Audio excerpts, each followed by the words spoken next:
Hi, my name is Tovio Roberts, and today I'll be giving some basis and methods to observe the emergence of Euler's number, commonly called E. We see E in so many places, and I think it's helpful for students to have a reference point, so I hope I can provide some foundation in that regard. As always, I want to demonstrate some algorithmic and analytic thinking for all of this, as that's what we expect students to learn in our prep programs for the Galvanize Data Science Immersive. Through these videos, I'll be trying to write Python in a simple and understandable way. So maybe not as Pythonic or clean as I would normally write code, but my goal here is to be expressive and accessible, not to write the most elite code. I want students who are new to Python to grasp the concept and code as I go. When I'm done, I'll put the code here in a gist on GitHub, so grab it there if you don't want to type along with me, and I'll put that link in the description. We're going to be describing E. And in general, we think of E as being, E equals 2.71828, right? And so on. We're going to think about the nature of this number. We see it pop up in a number of places, including the normal, exponential, binomial, Poisson distributions, in natural logarithms, in compound interest, and a bunch of other places.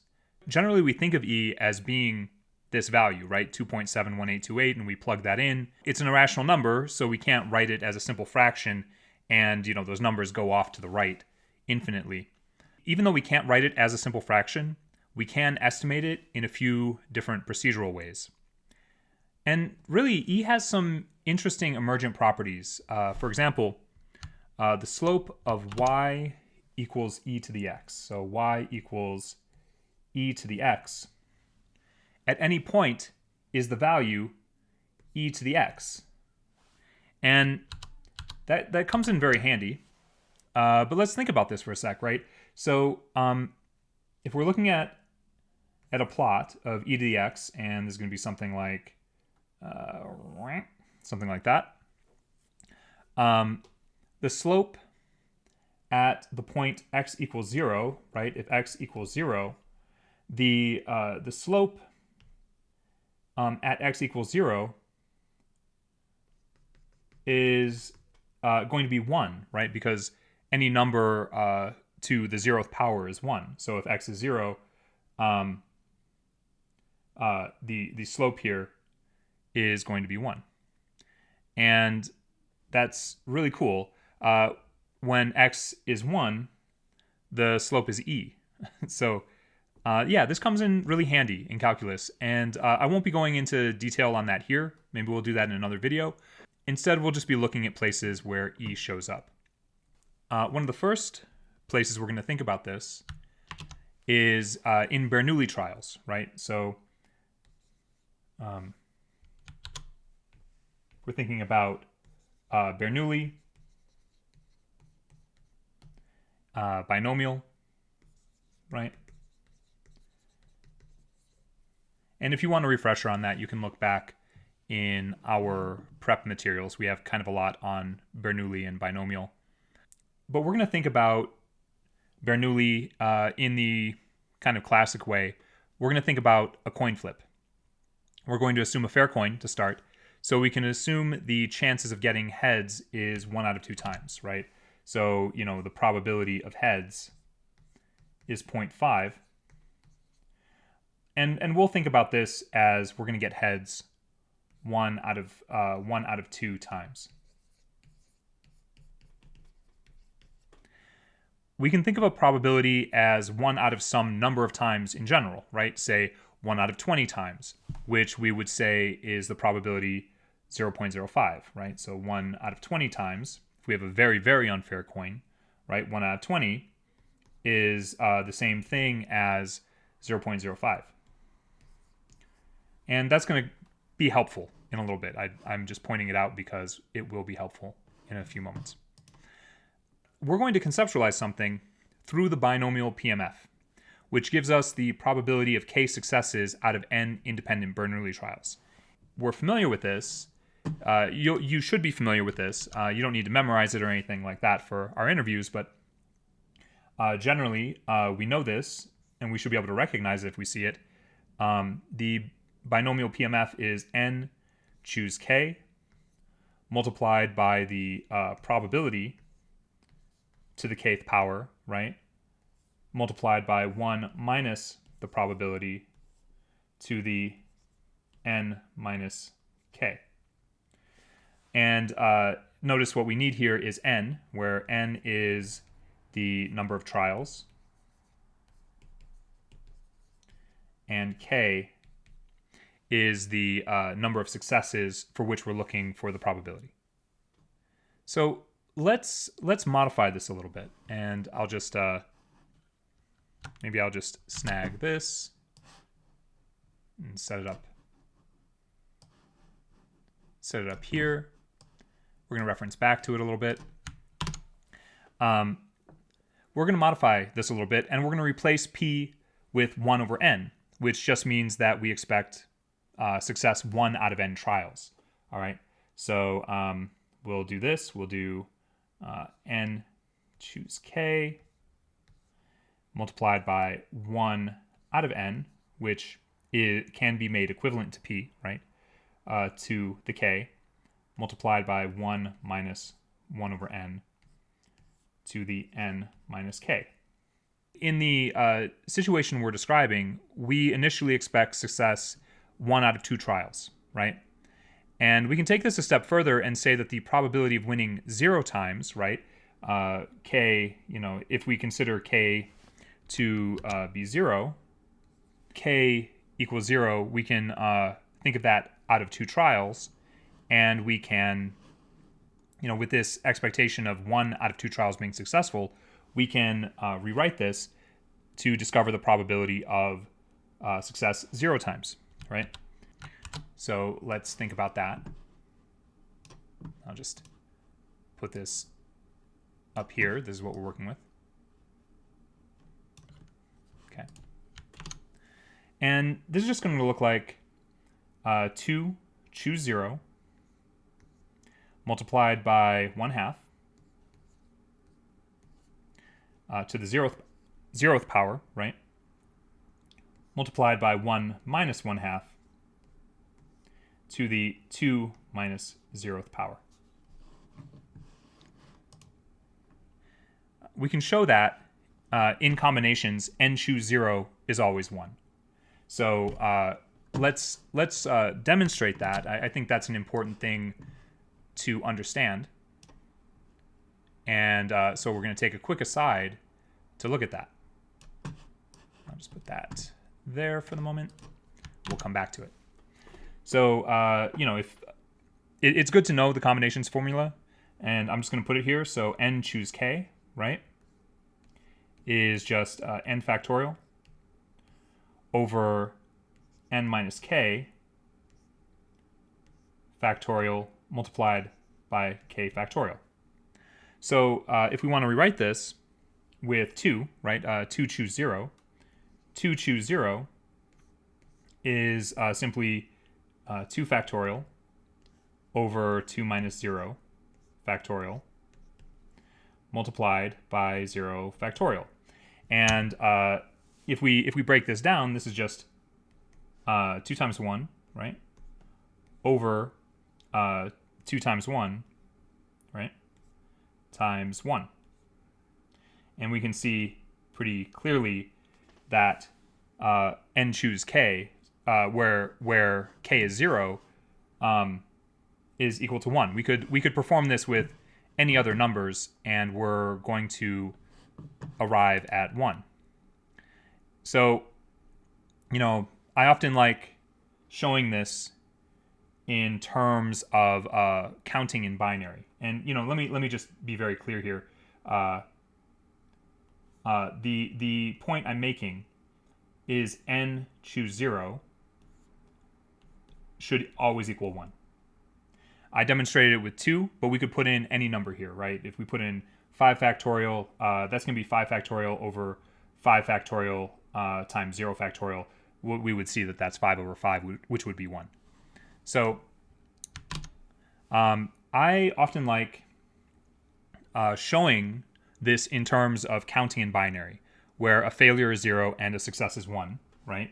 So if we're thinking about binary, we've got 0 and 1. Those are our two possibilities. And we can count in, let's say, 4-bit binary. And what that'll show us is all the possible, in 4 trials, all the possibilities for successes and failures. I'm just going to count in binary really quick, and I'm driving this point home, but I think it's an important thing to understand, and so every chance I get to talk about this, I probably will. So if we're counting in binary, 0, 0, 0, 0, 0, 0, 0, 1, 0, 0, 1, 0, 0, 0, 1, 1, 0, 1, 0, 0, 0, 1, 0, 1, 0, 1, 1, 0, 0, 1, 1, 1, and then 1, 0, 0, 0, 1, 0, 0, 1, 1, 0, 1, 0, 1, 0, 1, 1, 1, 1, 0, 0, 1, 1, 0, 1, 1, 1, 1, 0, 1, 1, 1, 1. So if I did that right, if I didn't miss anything, we should have 16 here. Great. We can see in 4 trials, there's only one time where we have no successes. And this is going to be true for any length of binary. There's only one value. There's only one binary word that's going to have all zeros, and that's going to be the lowest value. And so we can demonstrate right here that there's only one time where we get no successes. So n choose 0 is always going to be, it's always going to be 1.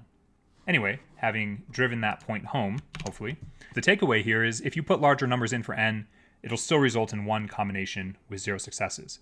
So that takes care of combinations, the combinations part of our calculation. And so we can see that, in this instance right here, when we're thinking about that, we can, if we're thinking about our combinations, 2 choose 0 is just going to be 1, right? So let's say now we're left with 1 times 1/2 to the 0th power times 1 minus 1/2 to the 2 minus 0. Okay. If we're raising to the 0th power, as I mentioned earlier, that's going to be 1. So we can rewrite this again as just 1 times 1 times, and here's the important part, 1 minus 1/2 squared.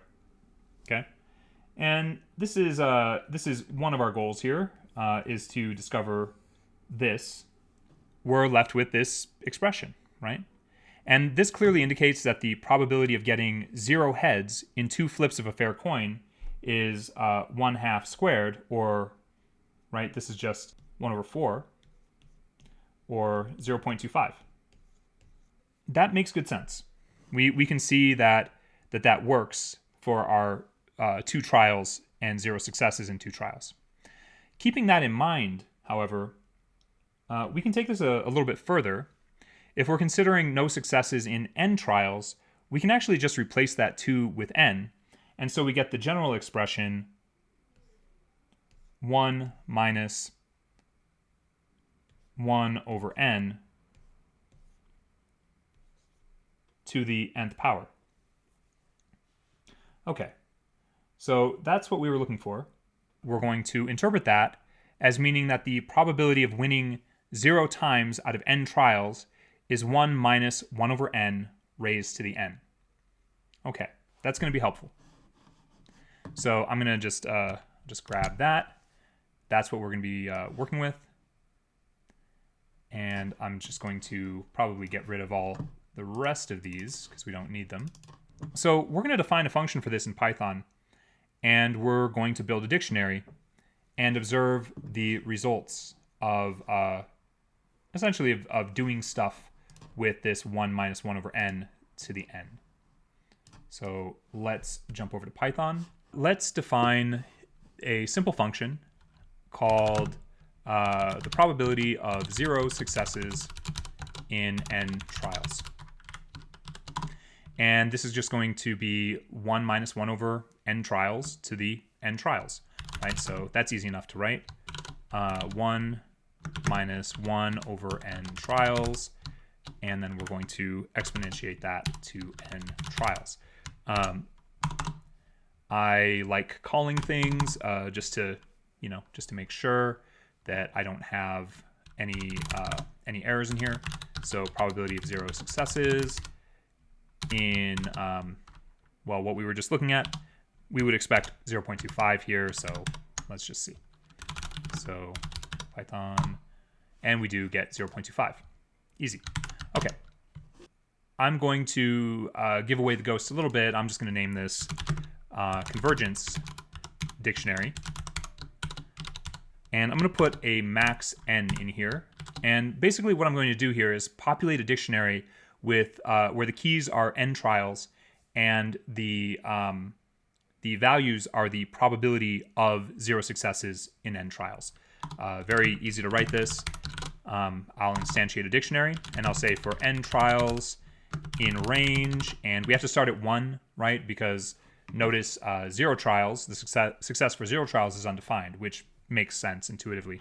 And we'll go up to the maximum number of n plus 1. I'm just including the 1 here because we want to think of like, well, if we put in 12, we want to see the probability of no successes in 12 trials. Okay. And then for each of those, I can say d sub n trials. This is going to be the probability of 0 successes, as we defined above, in n trials. And then we can just return that dictionary. All right, so let's look at this as for the nth trial. Yeah, why not? And the probability in our convergence dictionary, which I just defined, right? Convergence dictionary.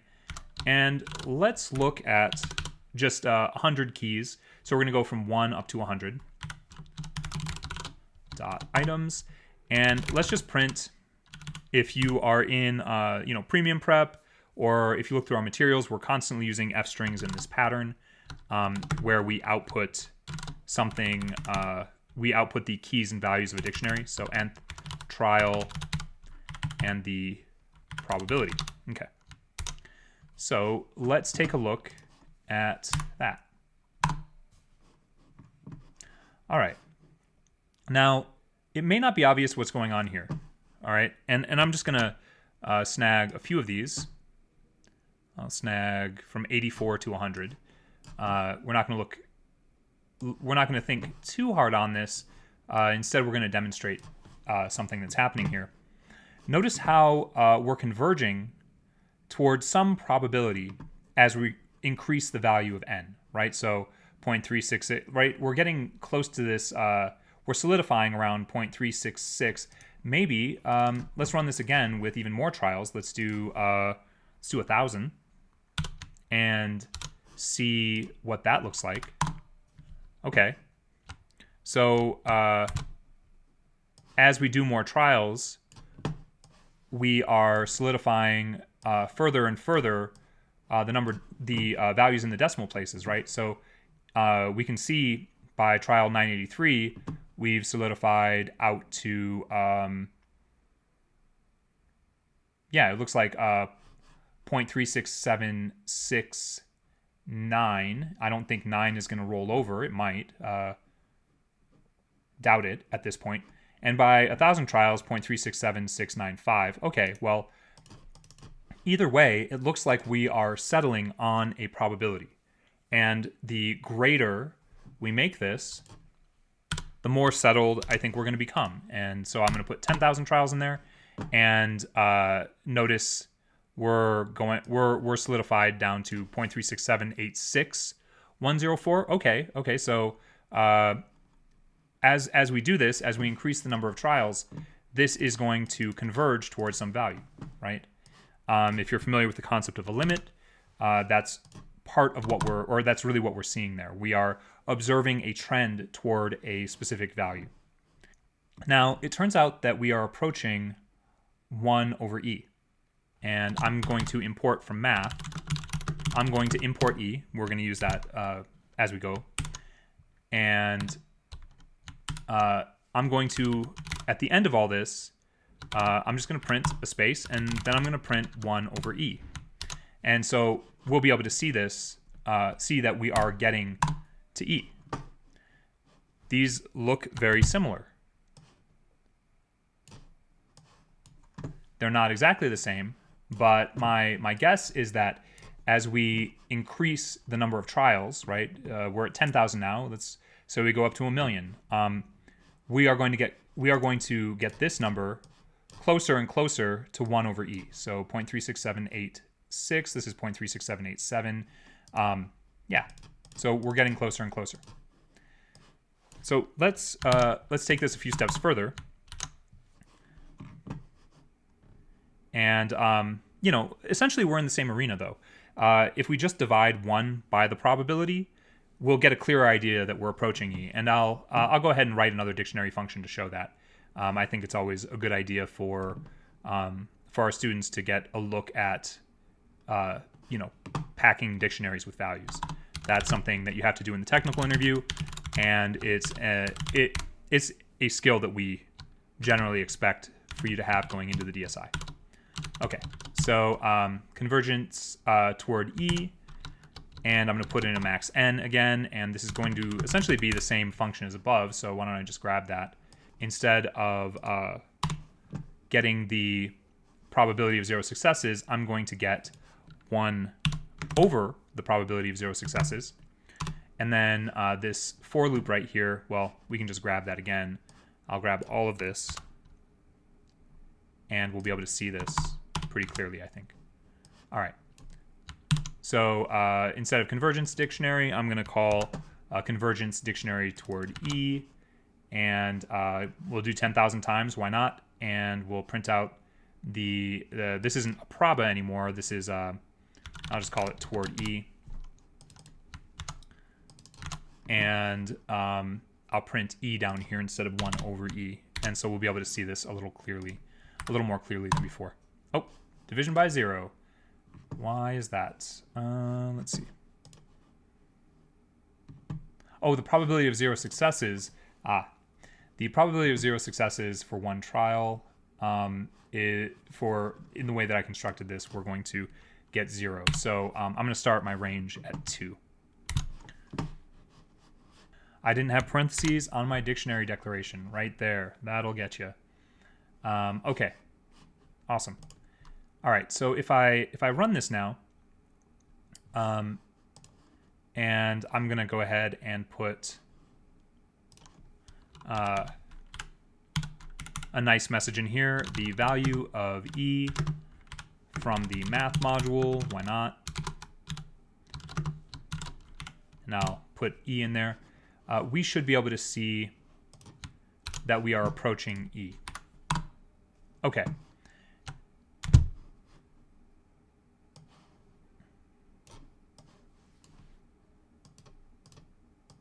There we go.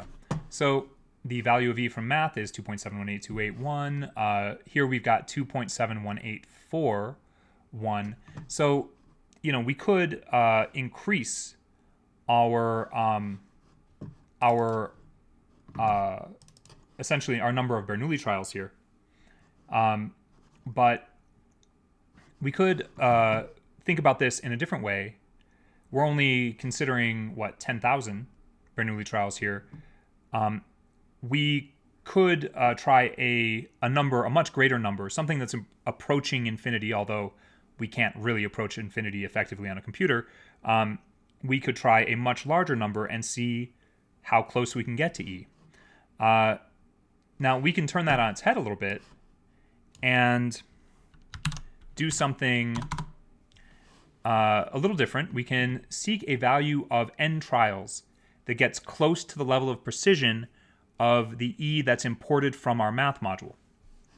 So let's see roughly how many trials we might need to do that. I'm importing E from math, and I'm just going to do this in a very procedural way. I'll do n trials, and I'll start that at 1. So we'll do 1 trial, and I'm going to say while 1 over E, okay, while this, the result of that, which is a probability, or not a probability, that's like 0.3 something something something, right?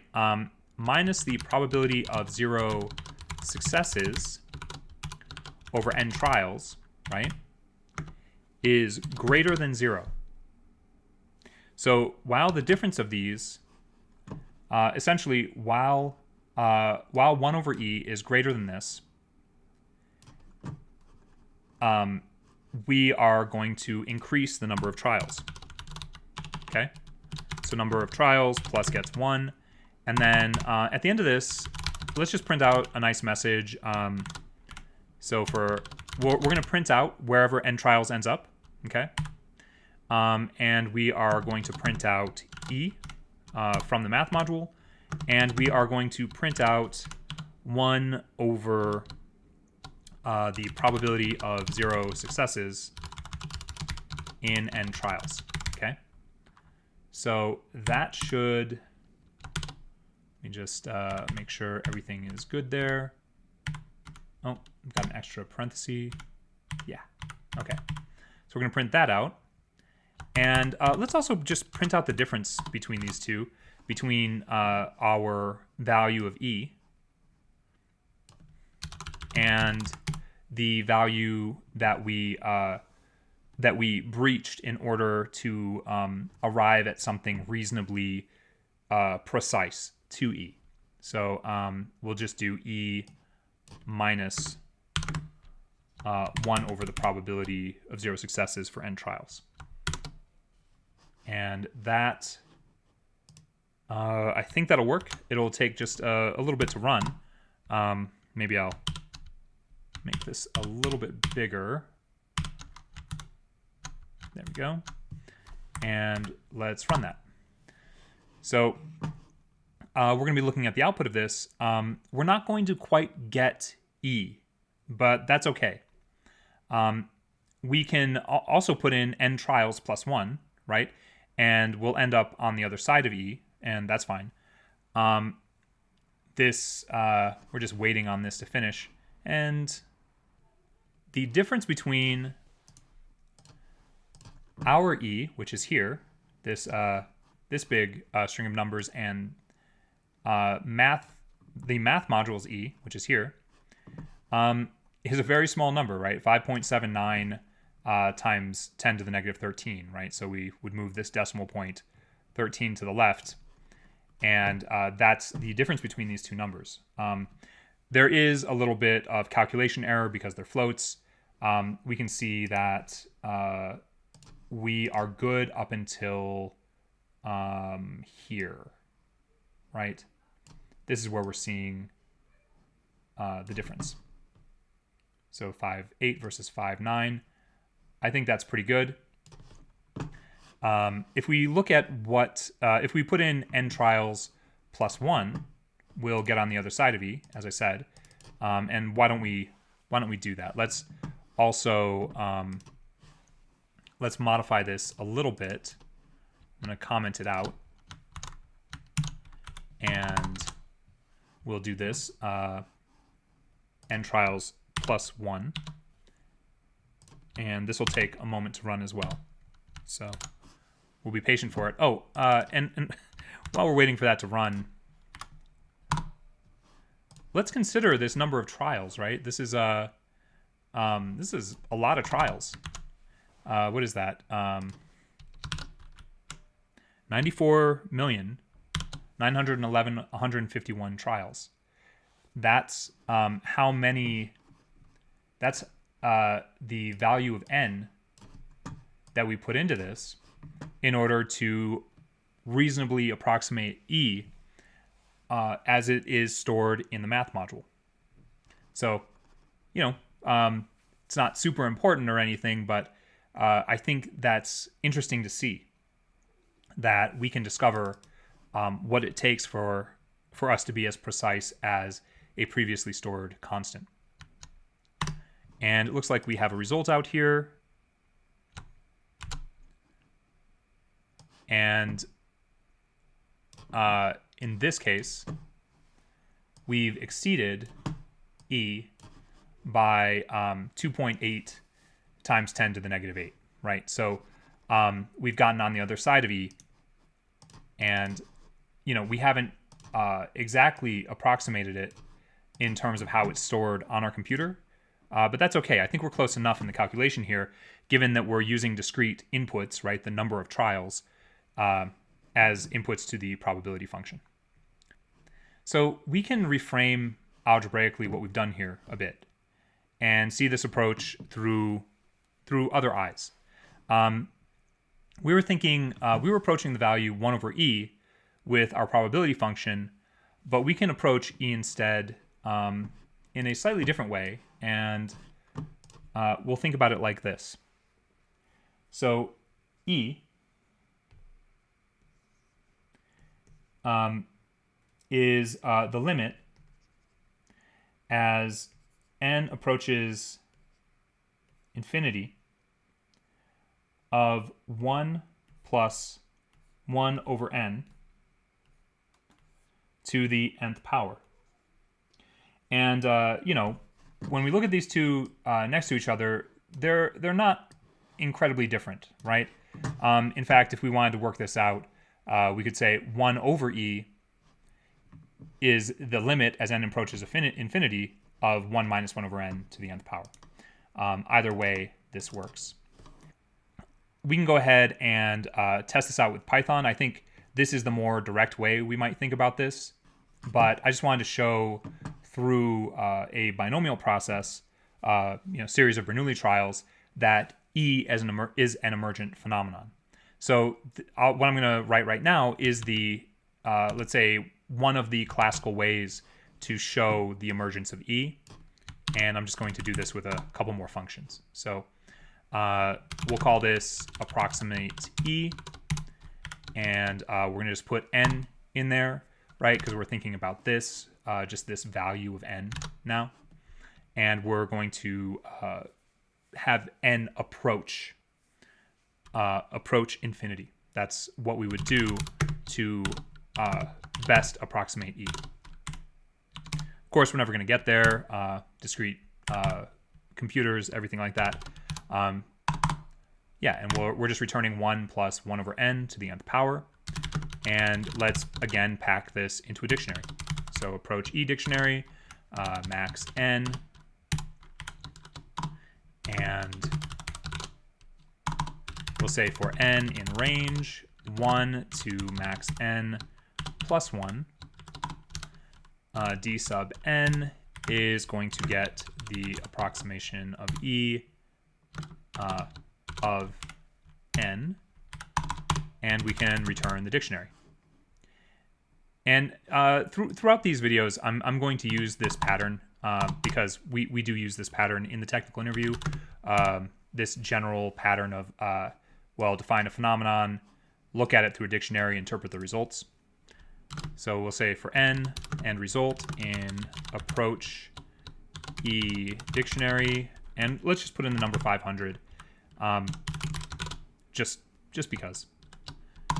I'll say print, again, this f string, where I put the key, and then I put the value being res. And just like before, I'm going to go ahead and print the value of E as well. And we'll just do that to have them sit side by side so we can see. So what we're seeing here is by the 500th, by n equals 500, we're kind of doing okay, right? We're not doing amazingly well. We've got 2.71, and of course, if I put in, how about 50,000? I think we're going to have a better value. 2.718, we're at least getting that far.